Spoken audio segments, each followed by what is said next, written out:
En esta oportunidad hablaremos sobre potencia y eje radical, pero antes vamos a hablar un poco sobre segmentos dirigidos.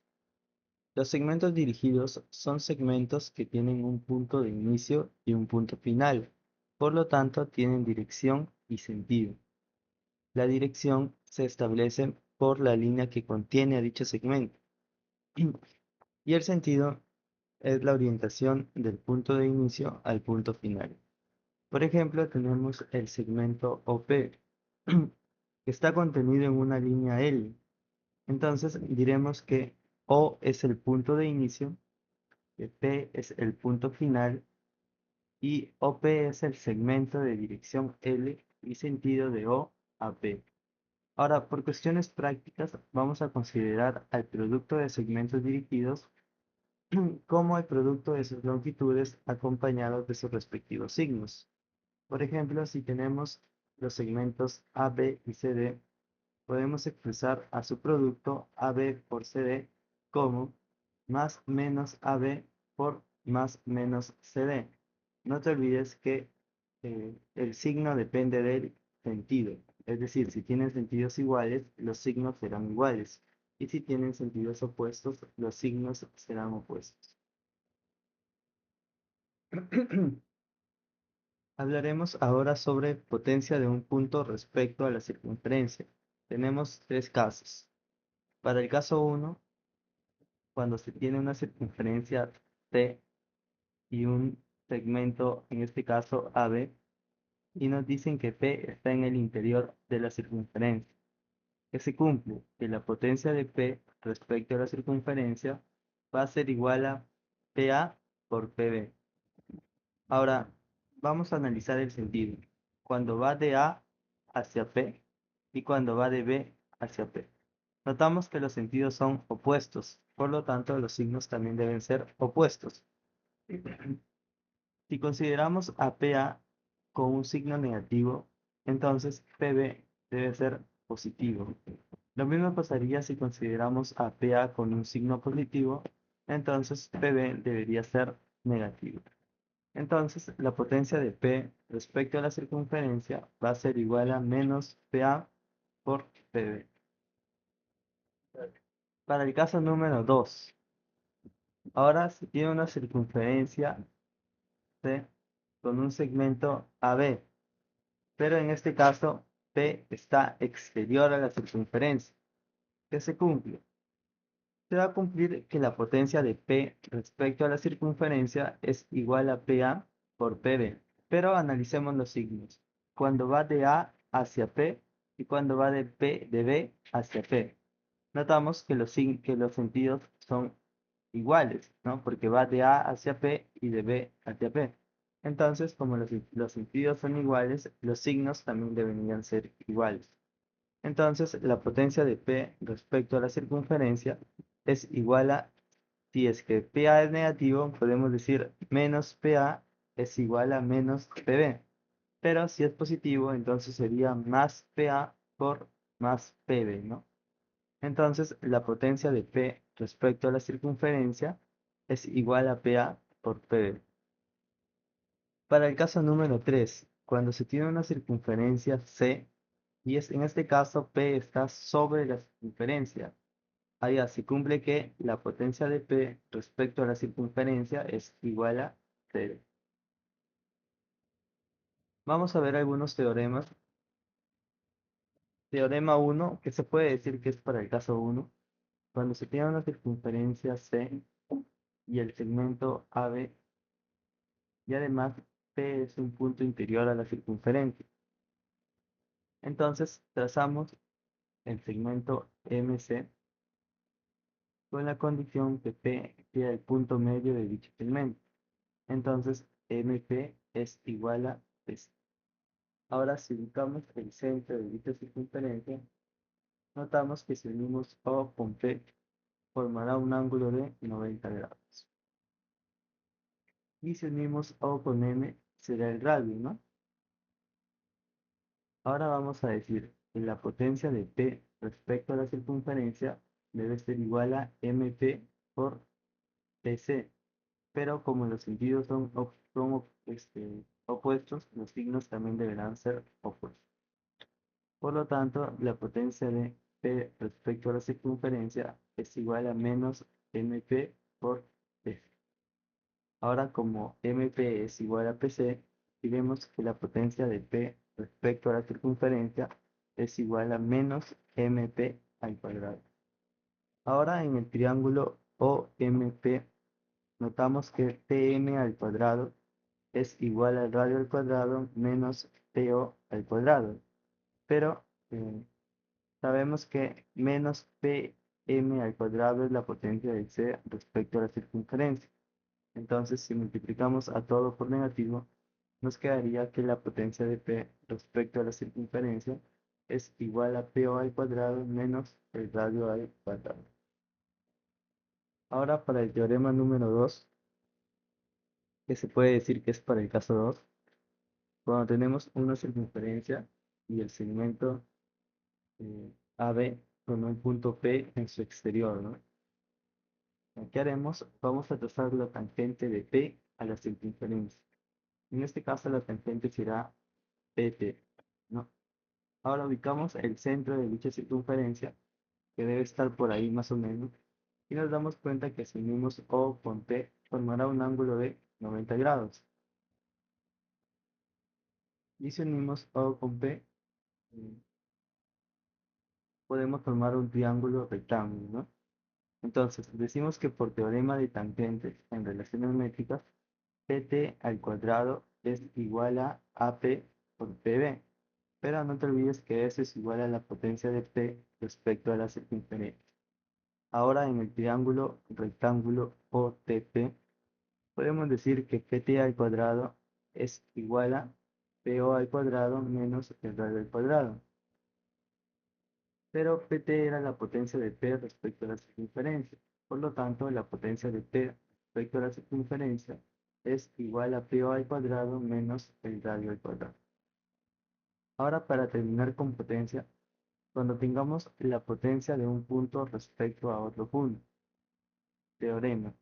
La potencia de un punto respecto a otro punto es igual al cuadrado de la distancia entre dichos puntos.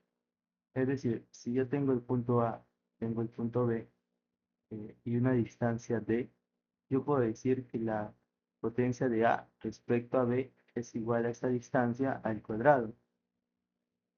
Bueno, esto sería todo con respecto a potencia. Ahora vamos a ver un poco sobre eje radical. Y ahora continuando con la explicación acerca de eje radical. ¿Qué es el eje radical? El eje radical de dos circunferencias es el lugar geométrico de un punto cuyas potencias con respecto a las dos circunferencias son iguales. Veremos algunos casos que son las posiciones del eje radical. Para el caso 1, cuando tengamos dos circunferencias secantes, se va a cumplir que el eje radical debe pasar por los puntos de intersección de C1 y de C2, ¿no? Entonces por ahí pasa el eje radical. ¿Y por qué? Porque la potencia de este punto con respecto a C1 es igual a 0, ¿no? ¿Por qué? Porque el punto está sobre la circunferencia. Y la potencia de este punto con respecto a C2 también es igual a 0, porque el punto está sobre la circunferencia. Entonces decimos que la potencia de este punto con respecto a C1 debe ser igual a la potencia de este punto con respecto a C2. Lo mismo para el caso de acá. Entonces eso debe cumplirse con todos los puntos que estén sobre la recta del eje radical. Para el caso 2, cuando tengamos... pero también se cumple que los centros son perpendiculares al eje radical, ¿no? Y ahora sí, para el caso número 2, cuando tengamos dos circunferencias tangentes, el eje radical debe pasar justo por el punto de tangencia y se cumple que cada punto que esté sobre el eje radical debe tener igual potencia con respecto a C1 y C2. Lo mismo que los centros deben ser perpendiculares al eje radical, ¿no? Para el caso 3, cuando tengamos circunferencias exteriores, ¿no? Bueno, el eje radical debe estar ubicado por ahí. se debe cumplir que debe ser perpendicular a los centros, pero hay infinitas rectas perpendiculares a los centros, ¿no? Ya, pero solo una de ellas cumple con la condición que la potencia de cualquiera de los puntos de esa recta con respecto a C1 debe ser igual a la potencia de cualquier punto con respecto a C2, ¿no? Solamente una, ¿no? Para el caso 4 es de la misma manera, ¿no? Entonces ahora veremos centro radical, ¿no? ¿Qué es el centro radical? El centro radical de tres circunferencias no concéntricas y con centros no colineales es el punto de concurrencia de los ejes radicales de las tres circunferencias tomadas de dos en dos. Así, mira, tenemos C1, tenemos C2 y tenemos C3. Entonces, si nosotros tomamos de dos en dos a las circunferencias, por ejemplo, ahí tenemos los puntos de intersecciones de C1 y de C2 y los puntos de intersecciones de C2 y de C3. Entonces tomamos C1 y C2. Ya sabemos dónde está ubicado el eje radical, que debe pasar por los puntos de intersección, ¿no? Debe pasar por este punto y por el punto de acá. Entonces trazamos el eje radical. Ahí estaría el eje radical para C1 y C2. Ahora para C2 y C3 también, ¿no? El eje radical debe pasar por ahí. Ahí, entonces este punto es el centro radical, ¿ya? Ya, y para C1 y para C3, menciona que el eje radical necesariamente debe pasar por el punto de acá, ¿no? Que sería el punto K. Entonces decimos que K es el centro radical para C1, C2 y C3. Ahora con esto veremos algunos teoremas y después veremos algunas aplicaciones. Eh, Teorema. Para tres circunferencias coplanares y no concéntricas cuyos centros no son colineales, los ejes radicales de las circunferencias tomadas de dos en dos son concurrentes, que es casi la definición del centro radical, ¿no? Tenemos C1, tenemos C2 y C3, ¿no? Tomamos los ejes radicales, ¿ya? Para C1 y para C3, ¿no? Ahí tenemos PQ es el eje radical de C1 y de C3, ¿no? Para C1 y para C2, decimos que AF es el eje radical de C1 y de C2. Y para C3 y para C2 decimos que NM es el eje radical de C1, de C3 y de C2, ¿no? Entonces lo escribimos por acá, ya como caso 1. Tenemos que AF es el eje radical de C1 y de C2, que PQ es el eje radical de C1 y de C3, y que MN es eje radical de C2 y de C3. Y se debe cumplir que los ejes radicales concurren en un punto. En este caso acá está, ¿no? Deben ser concurrentes, o sea que se van a intersectar, ¿no? Entonces se cumple eso, ¿no? Que AF, PQ y MN concurren. En este caso, bueno, no he puesto una variable, ¿no? Pero en ese punto. A ver, un caso 2, ¿no? Tenemos C1, tenemos C2 y tenemos C3, ¿no? Entonces se cumple que si tomamos los ejes radicales para dos circunferencias, de dos en dos, deben concurrir, ¿no? Por ejemplo, si tomamos el eje radical de C1 y de C2, sería AF, ¿no? AF, ¿no? Para C1 y C3, sería PQ, ¿no? Y para C2 y C3 sería MM. ¿Qué habíamos dicho? Que los ejes radicales deben concurrir.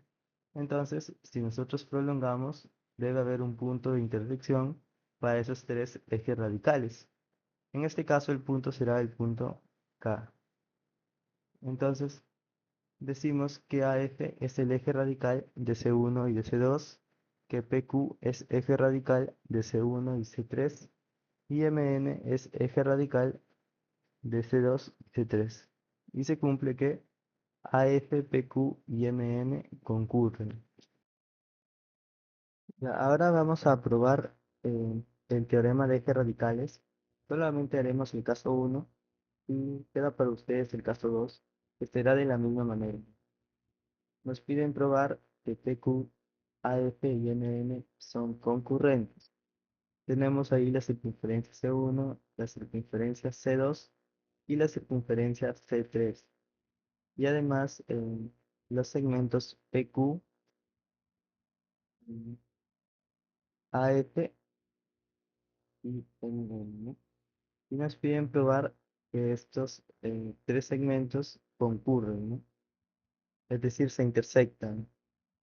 Entonces, nosotros vamos a decir que PQ y que AF sí se intersectan en el punto K.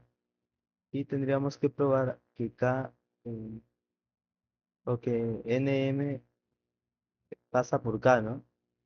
Para que NM, PQ y AF sean concurrentes. Entonces debemos probar que N, K y M son colineales, ¿no?